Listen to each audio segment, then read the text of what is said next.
Hi! Hello! నమస్తే. అందరూ బాగున్నారా? అందరూ బాగున్నారా అని చెప్పేసి అనుకుంటున్నాను.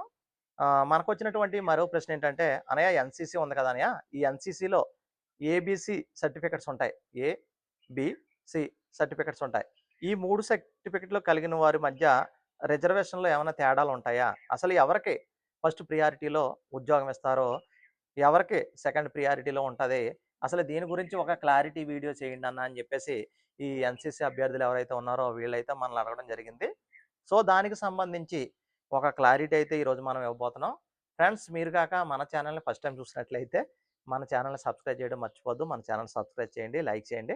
అనేక మందికైతే షేర్ చేయడం మర్చిపోద్దు. ఇక లేట్ చేయకుండా ఎన్‌సీసీ, ఎన్‌సీసీ అంటే నేషనల్ కేడెట్ కార్ప్స్ అంటారు. నేషనల్ కేడెట్ కార్ప్స్ అని చెప్పేసి దీన్ని పిలవడం జరుగుద్దనమాట.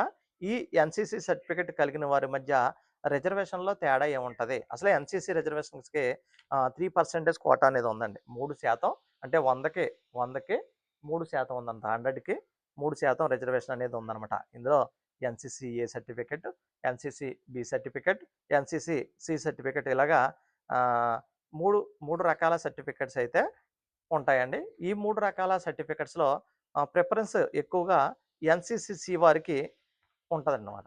ప్రిఫరెన్సు ఎన్‌సీసీ సి ఎవరైతే సి సర్టిఫికేట్ ఎవరికైతే ఉందో, ఈ ఎన్‌సీసీ సి సర్టిఫికేట్ ఉన్న వాళ్ళకి ఫస్ట్ ప్రియారిటీ ఉంటది. అదేవిధంగా ఎన్‌సీసీ బి సర్టిఫికేట్ ఎవరికైతే ఉందో, ఈ ఎన్‌సీసీ బి సర్టిఫికేట్ ఉన్న వాళ్ళకి సెకండ్ ప్రియారిటీ అనేది ఉంటది. అదేవిధంగా థర్డ్ ప్రియారిటీలో ఈ ఎన్‌సీసీ ఏ సర్టిఫికేట్ ఎవరైతే కలిగి ఉన్నారో, ఈ ఎన్‌సీసీ ఏ సర్టిఫికేట్ వాళ్ళకి లాస్ట్ ప్రియారిటీలో అయితే ఉండడం జరుగుతుంది. అర్థమయ్యేలాగా ఒక ఉదాహరణ అయితే చెప్తాను చూడండి. ఎన్‌సీసీ సి వారికి ఒక ఎగ్జామ్ జరిగింది. ఫర్ ఎగ్జాంపుల్ ఒక కానిస్టేబుల్ ఎగ్జామ్ జరిగింది. ఈ కానిస్టేబుల్ ఎగ్జామ్‌లో 200 మార్కులకి మనకు ఎగ్జామ్ జరుగుతుంది. ఈ 200 మార్కులకి వాళ్ళకిలో ఎన్‌సీసీ సి వాళ్ళకి ఒక 80 మార్కులొచ్చి, ఎన్‌సీసీ బి వాళ్ళకి ఒక 130 మార్కులొచ్చాయనుకోండి. ఎన్‌సీసీ సి వారికి 80 మార్కులు వచ్చి, ఎన్‌సీసీ బి వారికి 130 మార్కులు వచ్చిందనుకో మనం ఏమనుకుంటాం? ఎన్‌సీసీ బి వాళ్ళకి 130 మార్కులు వచ్చింది కాబట్టి కన్ఫర్మ్‌గా జాబ్ ఈ ఎన్‌సీసీ బి వాళ్ళకొచ్చేస్తది.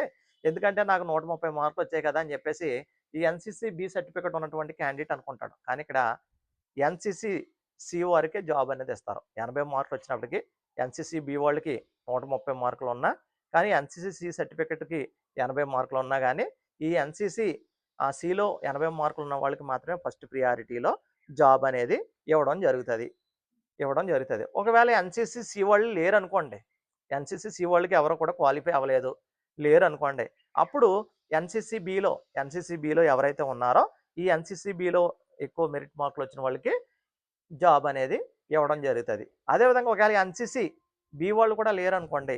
అప్పుడు ఎన్‌సీసీ సిలో ఎవరైతే ఉంటారో, ఈ ఎన్‌సీసీ సిలో ఉన్న వాళ్ళకి జాబ్ అనేది ఇవ్వడం జరుగుతది. ఇక ఫైనల్‌గా చూసుకుంటే ఫస్ట్ ప్రియారిటీ అనేది ఎన్‌సీసీ సి వాళ్ళకి మాత్రమే ఉంటదనమాట. ఎన్‌సీసీ సి వాళ్ళకి తక్కువ మార్కులొచ్చినా గానీ, ఎన్‌సీసీ సి వాళ్ళు ఉన్నారనుకోండి, వాళ్ళకైతే జాబ్ ఇవ్వడం జరుగుతది. సో, ఇది ఎన్‌సీసీకి సంబంధించి 3% కోటా అనేది ఉంటది. 3% ఉంటదనమాట. దీనిని నేషనల్ క్రెడిట్ కార్ప్ అని చెప్పేసి అంటారని చెప్పేసి అనుకున్నాం. ఇందులో 3 రకాల సర్టిఫికేట్స్ ఉంటాయి. A certificate, B certificate, C certificate అనేది ఉంటదని చేసి చెప్పుకున్నాం. ఇది ఫస్ట్ ప్రియారిటీలో జాబ్ ఎవరికిస్తారు అంటే ఎన్‌సీసీసీ సర్టిఫికేట్ ఉన్న వాళ్ళకి మాత్రమే ఫస్ట్ ప్రియారిటీలో జాబ్ వస్తది. వారు లేని పక్షంలో ఆ బి వాళ్ళకొస్తది. బి వాళ్ళు కూడా లేనప్పుడు సి వాళ్ళకైతే ఏ వాళ్ళకైతే ఇస్తారు. ఫస్ట్ సి వాళ్ళకిస్తారు ప్రియారిటీ. తర్వాత సి వాళ్ళు లేకపోతే బి వాళ్ళకిస్తారు. బి వాళ్ళు లేకపోతే ఏ వాళ్ళకిస్తారో ఈ విధంగా ఈ ఎన్‌సీసీ రిజర్వేషన్ అనేది అమలు చేయడం జరుగుతది. ఇది ఫ్రెండ్స్ ఈనాటి వీడియో. ఓకేనా? Thank you.